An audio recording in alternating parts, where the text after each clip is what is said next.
सहारनपुर गांव में रानो चिड़िया अपने दो जुड़वा बच्चों के साथ रहती थी।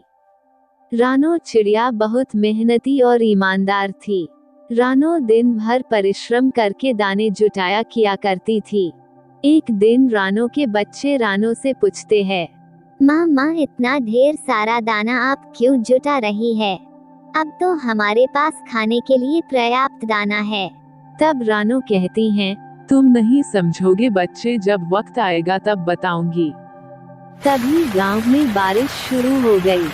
सावन में तो बारिश हर साल होती है, लेकिन इस बार बारिश रुकने का नाम नहीं ले रही थी। लंबे समय से बारिश होने के कारण काफी पक्षियों के पास दाना खत्म हो चुका था। ऐसे में रानू चिड़िया को कोई फिक्र न थी, क्योंकि उसने बहुत सारे दाने जुटा रखे थे।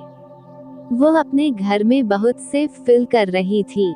बच्चे तुम मुझसे रोज पूछते थे, माँ तुम ये दाने क्यों जुटा रही हो? अब देखा तुम दोनों ने कई दिनों से बारिश रुकने का नाम नहीं ले रही है, लेकिन हमारे पास कम से कम इतने दाने हैं कि यह बारिश के दिन आराम से गुजार सके। जिंदगी गुजारने के लिए हमें बहुत ज्यादा मेहनत करनी होती है। अच्छे दिनों में बुरे दिनों का ध्यान रखना होता है। मैंने ये सब कुछ अपने माता पिता से सीखा है और तुम्हें यह मुझसे सीखना होगा। यह ऐसी बातें कर ही रहे थे, तभी उनके दरवाजे पर कालू कौवा ने जोर जोर से आवाज लगाई। माँ ये कौन है इतनी बारिश में? पता नहीं बेटा, मैं देखती हूँ कौन है। मैं कालू कौवा आपके बगल में ही रहता हूँ। मैं बहुत मुश्किल में हूँ, मेरी मदद करो। मैं तुम्हें अच्छी तरह जानती हूँ। चालाक कालू कौवे, क्या चाहते हो?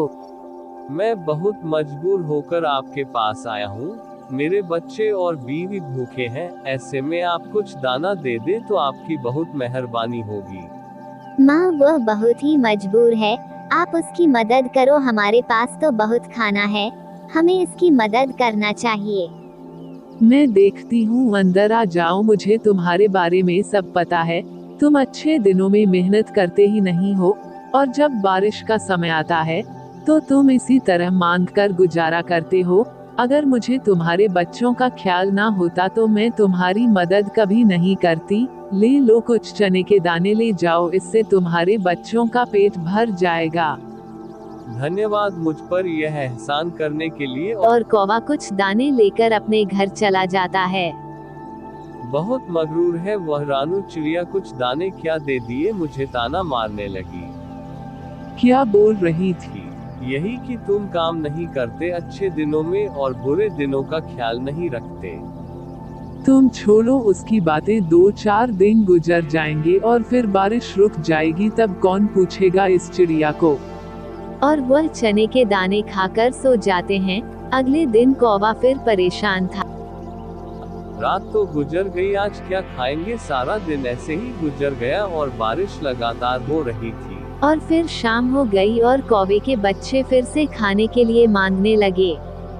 आप फिर से जाए रानू के पास, शायद वह फिर से कुछ दाने दे दे और हमारी मदद कर दे। नहीं, मुझे नहीं सुने जाते इसके भाषण। तो फिर क्या करना होगा? उसके घर में काफी सारे दाने हैं। रात में जब वह सो जाएगी तो मैं चोरी करके लाऊंगा। हाँ ये ठीक है, ऐसे वह भूखी सोएगी और हम पेट भर के। और कालू कौवा रात होने का इंतजार करने लगता है। रानू सो गई है, अब हमें जाना चाहिए। और कालू कौवा धीरे से रानू के घर में घुस जाता है।